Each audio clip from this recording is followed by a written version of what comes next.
Las fiestas siempre son un motivo muy especial para conmemorar, alegrarnos en familia, para unirnos, y sin lugar a dudas cada fiesta tiene un significado muy especial. Un cumpleaños, por ejemplo, un aniversario, el nacimiento de alguien, inclusive algún proyecto realizado con éxito, todo ello conlleva a celebrar una fiesta y alegrarnos. En la Biblia, el pueblo de Israel celebraba por lo menos 7 fiestas anuales. Estas fiestas, como cada fiesta, tienen un significado muy especial en la Biblia y también un mensaje para nosotros. La palabra de Dios en el libro de Levítico, capítulo 23, versículos 9 al 11, dice lo siguiente. Habló Jehová a Moisés y le dijo: habla a los hijos de Israel y diles: cuando hayáis entrado en la tierra que yo te doy, y seguéis su mies, traeréis al sacerdote una gavilla como primicia de los primeros frutos de vuestra siega. El sacerdote mecerá la gavilla delante de Jehová para que seáis aceptados. El día siguiente, el sábado, la mecerá. Y el día siguiente que ofrezcáis la gavilla, sacrificaréis un cordero de un año sin defecto en holocausto a Jehová como una ofrenda. El pueblo de Israel tenía 7 fiestas, como ya mencionamos. Estas fiestas estaban divididas en 2 estaciones del año. La primera estación, que era la primavera, tenía 4 fiestas y la de otoño tenía 3 fiestas. La primera parte de fiestas, la de primavera, empezaba con la Pascua, seguidamente por la fiesta de los panes, el pan ácimo, y también continuada por la fiesta que hoy veremos, que es la fiesta de las primicias, y finalizaba 50 días después con el Pentecostés. Estas fiestas tenían un lugar muy especial en el pueblo, en el corazón, en la costumbre del pueblo de Israel, porque no solamente eran fiestas comunes que eran parte de su cultura, parte de su idiosincrasia, sino que también tenían una relevancia espiritual en el presente y en el futuro. Hoy veremos un poco más acerca de la tercera fiesta, específicamente de la fiesta de las primicias. Y el texto que hemos leído sencillamente está diciéndonos que esa fiesta de las primicias se celebraba el día 16 de Abib. Debes saber o debemos recordar, queridos amigos, que esta fiesta, la tercera, la fiesta de las primicias, era la continuación de 2 fiestas anteriores. Empezaba el 14 de Abib, un día viernes, con la fiesta de la Pascua, donde sacrificaban corderos. El día sábado, el 15 de Abib, era la fiesta del pan ácimos o de los panes ácimos. Eran panes amargos, eran panes que se tenían que comer con hierbas amargas, y era algo que el pueblo de Israel lo realizaba. Y en tercer lugar, la fiesta de las primicias tenía que ver con las primeras cosechas de cualquier fruto, pero empezaban con la siega del trigo.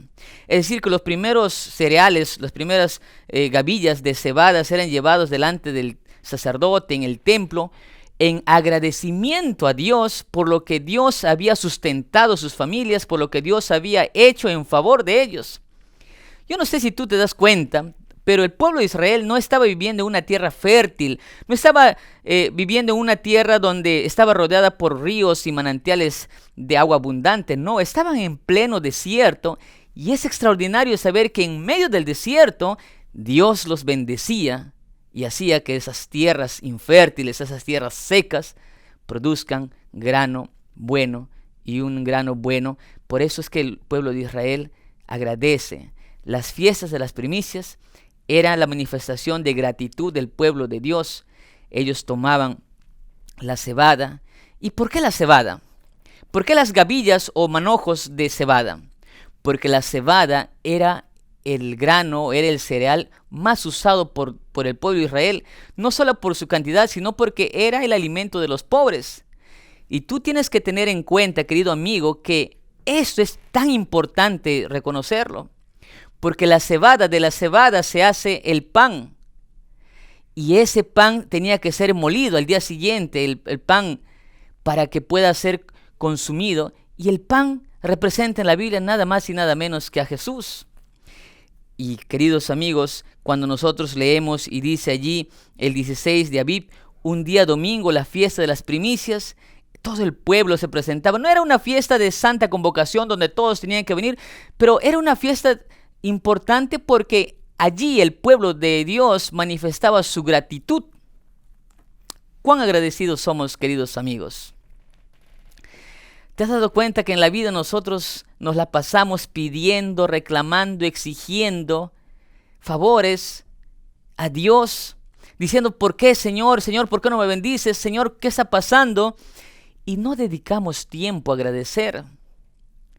Las fiestas tenían justamente ese significado, queridos amigos, que podamos ser agradecidos a Dios, que podamos ver a través de estas fiestas cuánto amor Dios tiene por sus hijos, cómo es que Dios va cuidándolos en medio de las dificultades, en medio de las tormentas, en medio del calor intenso del desierto.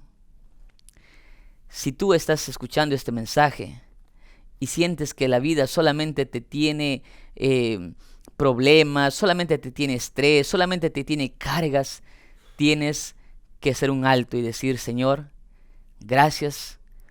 Gracias porque en medio de esto tengo algo para comer.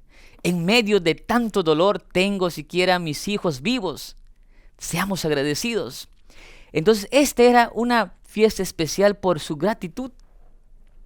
Ahora, la segunda parte de este mensaje tiene que ver con ¿qué significaba esto? ¿Qué significado tiene esta fiesta de las primicias para nosotros hoy o para el pueblo de Israel en el futuro? Porque dijimos que cada fiesta tenía un significado en el futuro. Todo tenía que ver y estaba relacionado con Cristo y su ministerio en favor de la humanidad. Pues bien, según la Biblia, en el libro de 1 de Corintios, capítulo 15, versículo 20, dice lo siguiente. Acompáñame ahí donde estás. 1 de Corintios, capítulo 15, versículo 20. ¿Qué es lo que significa las fiestas de las primicias? ¿Qué significado tiene para nosotros hoy? Y fíjate lo que dice la Biblia. Pero ahora Cristo ha resucitado de los muertos, primicia de los que, dice, de los que murieron es hecho. Aquí quiero detenerme contigo un momento, amigo. Mira, recuerda que dijimos que la fiesta de la primicia era la tercera fiesta judía. La primera fiesta, ¿recuerdas? La fiesta de la Pascua. La segunda fiesta, la fiesta del pan de ácimos o panes ácimos. Y la tercera fiesta era la fiesta de las primicias. La Pascua era celebrada los 14 del mes de Abib, un día viernes. La fiesta de los panes ácimos, un día sábado. Y la fiesta de las primicias, un día domingo. ¿Qué significa esto? ¿Recuerdas cuándo fue crucificado Jesús? El viernes. Esa era la Pascua. Los judíos, ¿se acuerdan ustedes que celebraban eso porque Dios los rescató de la esclavitud egipcia y ellos tuvieron que sacrificar corderos? Pues ese era el significado de la Pascua, un día viernes, y Jesús murió a las 3 de la tarde aproximadamente en la cruz del Calvario. Esa era la Pascua. Y después de morir Jesús fue llevado a la tumba. Ese es el significado de los panes ácimos, panes amargos, porque Jesús fue molido, dice la Biblia, fue molido por nuestras rebeliones, fue molido por nuestros pecados, fue molido por nuestras transgresiones. Entonces, eso se daba el día sábado. Y el día domingo, Jesús se levantó entre los muertos, venció a la muerte, venció al pecado y resucitó. Entonces, ¿cuál es el significado de la fiesta de las primicias? ¿Y qué dice Pablo? Dice, pero ahora Cristo ha resucitado de los muertos, primicia de los que murieron es hecho. ¿Quién es la primicia? ¿Qué significaba la primicia, la fiesta de las primicias? Jesús. Cuando Jesús resucitó un día domingo, allí estaba sellando, allí estaba cumpliendo lo que significaba la fiesta de las primicias. los primeros frutos. Justamente la Biblia nos enseña que cuando Jesús resucitó, también resucitaron muchos con ellos en los tiempos de Jesús. Puedes ver, por ejemplo, Mateo 27, versículos 51 y 52, allí donde estás. Mateo 27, versículos 51 y 52. ¿Qué sucedió cuando Jesús estuvo entre nosotros y venció a la muerte? Es interesante, queridos amigos, este detalle, porque nosotros creemos que todo lo que sucede en la Biblia tiene un significado. Miren lo que dice. Entonces el velo del templo se rasgó en dos, de arriba a abajo. La tierra tembló, las rocas se partieron, los sepulcros se abrieron. Los sepulcros se abrieron y muchos cuerpos de santos que habían dormido se levantaron. Cuando Jesús resucitó, cuando Jesús fue muerto en la cruz del Calvario, un día viernes, dice que el velo del templo se desgarró, poniendo fin al sistema de sacrificios del pueblo de Israel. Todo símbolo, todo rito, todo lo que habían hecho el pueblo de Israel, simbolizando lo que Jesús haría, se cumplió en ese momento, y con eso también resucitaron muchas personas, muchos santos, dice la Biblia. Jesús es entonces la esperanza. Jesús entonces es la esperanza de resurrección. Jesús es nuestra primicia. Pero eso no termina aquí. Miren lo que dice la Biblia en el capítulo 5 de Juan. Acompáñame ahí donde tú estás. Juan capítulo 5 nos dice que Jesús no solamente ahora es nuestra resurrección, no es nuestra esperanza solamente para la esperanza de la resurrección, sino que también es para vida eterna. Juan capítulo 5, versículo 28 y 29 dice lo siguiente: no os asombréis de esto, porque llegará la hora cuando todos los que están en los sepulcros oirán su voz, y los que hicieron lo bueno saldrán a resurrección de vida, pero los que hicieron lo malo a resurrección de condenación. No te sorprendas de esto. ¿Qué está queriendo decirnos la Biblia con esto? Sencillamente que Jesús está diciéndonos aquí que algunos resucitarán para muerte eterna y otros para vida eterna. Esto es una cosa que necesitamos entender. Este es un asunto serio, queridos amigos. La mayoría de personas cree que cuando muere, ahí finaliza todo, y no. La Biblia dice que las personas cuando fallecen resucitarán finalmente, pero algunas resucitarán para vida eterna y otras para muerte eterna. La pregunta es, ¿qué estamos haciendo hoy para definir ese destino? ¿Qué pasaría si tú mueres? ¿Qué pasaría cuando nosotros en vida hemos hecho las cosas a nuestra manera? Debes tener la seguridad que habrá un día en el cual nosotros resucitaremos, y resucitaremos para vida eterna si hemos hecho las cosas como Dios quiere a través de su palabra, y para condenación eterna si hemos hecho las cosas según nuestra opinión, siguiendo nuestro pensamiento, siguiendo nuestras propias ideas. Entonces, Dios nos promete que habrá una resurrección. Con frecuencia escuchamos decir a personas que cuando mueren, es interesante, tú puedes ver en los noticieros a personas que fallecen, y todas, parece interesante que en los periódicos, en los noticieros, todos dan por hecho de que esa persona va a ir al cielo y va a resucitar y va a estar allí con los ángeles. Y no, la Biblia no enseña eso. La Biblia enseña que un día seremos juzgados todos. Entonces, Jesús es la primicia de la resurrección. La fiesta de las primicias simbolizaba la resurrección. Jesús venciendo la muerte, Jesús venciendo, erigiéndose sobre la muerte, porque Él es el Dios, Él es la esperanza.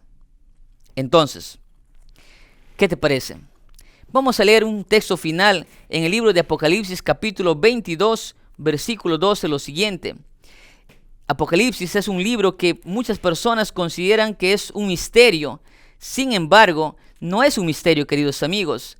El libro de Apocalipsis nos da esperanza. Es la revelación porque Allí encontramos nosotros mensajes que nos ayudarán a entender mejor el plan de salvación.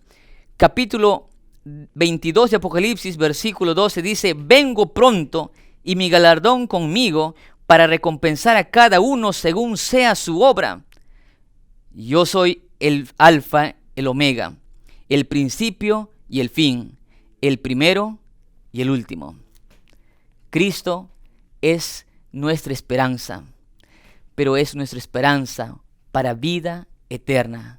Vengo pronto, dice Jesús. Vengo en breve, dice Jesús. Vengo en breve para ponerle fin a todo el pecado. Vengo en breve para ponerle fin a toda situación triste y complicada que tú estás viviendo.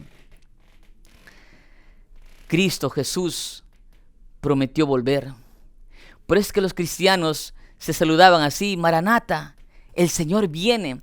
Esa es nuestra esperanza. La esperanza no es una virtud. La esperanza no es apenas un término, una definición filosófica. No es apenas un sentimiento. La esperanza es una persona, y esa persona es Jesús. Jesús viene en breve. Jesús viene pronto, y cuando Jesús viene por segunda vez, Él resucitará a los muertos. Y dice Primera de Tesalonicenses capítulo 4 versículos 13 al 18 que cuando se oye la trompeta, cuando se dé la trompeta, el sonido de trompeta, se levantarán los muertos en Cristo. Dime, ¿tú quisieras resucitar aquel día? ¿Quisieras resucitar aquel día cuando Jesús venga y diga: venid, venid, benditos de mi Padre, entren al gozo de su Señor? Todo ojo lo verá, queridos amigos. Eso es un asunto real. Jesús viene pronto a ponerle fin a todo vestigio de mal. Jesús es nuestra esperanza de salvación, es nuestra esperanza de resurrección, es nuestra esperanza. Ahora, es interesante, queridos hermanos, notar lo siguiente. Amigos, allí donde tú estás escuchando, allí en un celular, en una computadora, quizás por la radio, ¿qué significado tenía la resurrección en el plan de salvación? Si Jesús se hubiera quedado allí el día sábado en la tumba y no hubiera resucitado, no hubiera tenido sentido la muerte de Jesús. El plan de salvación requería que Jesús venza a la muerte. Por eso es que podemos tener la seguridad y esperanza de que Dios viene pronto, porque Él también venció a la muerte. Ahora, yo no sé quién seas tú, pero quizás estoy hablando para alguien que ha perdido un ser querido. Quizás estoy hablando para alguien que hace algunos meses, hace algunos días, ha perdido a un hijo, a sus padres. Hay personas que no pueden superar ese momento. Quizás hasta ahora tú recuerdas y piensas: ¿por qué no hice aquello? ¿Por qué no valoré a mi mamá, a mi hijo cuando estaba vivo? Hoy tú puedes tener la seguridad de que si tú crees en Jesús, de que si tú confías en Él, si hoy tú vives para Él, tú podrás ver a las personas resucitar si han muerto en Cristo. Tú podrás también resucitar y encontrarte con aquellas personas que un día perdiste. Estoy hablando para alguien, específicamente para ti, que fuiste adventista. La misma palabra adventista significa advenimiento. Tú crees en Jesús. Un día creíste que Jesús iba a volver por segunda vez, pero te alejaste. Quizás estuviste pensando y concentrado en otras cosas y te apartaste poco a poco de la iglesia, poco a poco de la casa del Padre, y hoy estás lejos. Y quizás has perdido un ser querido y no tienes esperanza. Quizás tú estoy hablando para alguien que su mamá era adventista. Tu mamá iba a la iglesia, tú también, pero ella murió en Cristo y tú estás ahora lejos de Dios. Tú quisieras volver a ver a tu mamá. Tú quisieras volver a ver ese familiar querido que hasta ahora le extrañas. Esa persona murió en los brazos de Jesús, pero tú ahora puedes prepararte. Tú ahora puedes prepararte para aquel día cuando Jesús nos encuentre, nos reúna.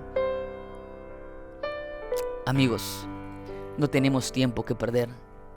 Estamos ya viviendo los últimos días. Este es el 5.º día de nuestra serie El Santuario, amor escrito con sangre. Cada fecha, cada día estamos tomando decisiones.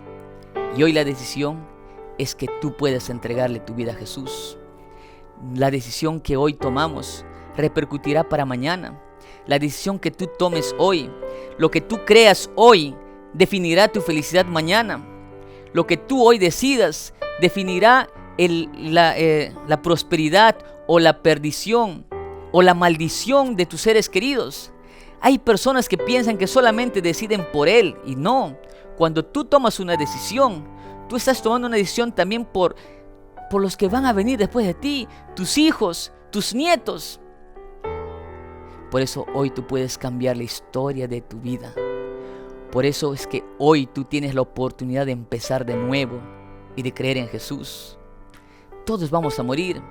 Jesús viene aunque tú no quieras. Jesús viene, en su agenda está marcada. Pero tú necesitas tomar la decisión hoy. Estoy hablando a ti que estás ya asistiendo a la iglesia, estás estudiando la Biblia, conoces, pero solamente te falta tomar la decisión de seguir a Jesús completamente. Tú hoy tienes la oportunidad de hacer eso. Tú hoy tienes la oportunidad de abrirle tu corazón a Jesús y que Él tome el control de tu vida. Todos vamos a morir, todos, absolutamente todos. El que tiene dinero, el que no tiene dinero, el que tiene educación, el que no tiene educación, aquella persona que conoce muchos países y aquella persona que ni siquiera ha salido de su ciudad, aquella persona que tiene mucho dinero y aquella persona que no tiene. Todos vamos a morir, pero la diferencia está en cómo muramos. ¿Qué será después de la muerte? Si tú mueres en Cristo, ten la plena seguridad que resucitarás, porque Él es la primicia, Él venció. Pero si tú caminas según tus opiniones, según tus ideas, también hay un destino para ti. Y mi deseo, el deseo de Dios, el deseo de la palabra, es que tú puedas morir en Cristo si un día acontece eso. Porque cuando Jesús venga por segunda vez, tú te levantarás gozoso y Dios te dará la bienvenida en las mansiones celestiales. ¿Quisieras aceptar a Jesús? Hoy es el día. Hoy puedes empezar de nuevo en Cristo. Que Dios te bendiga.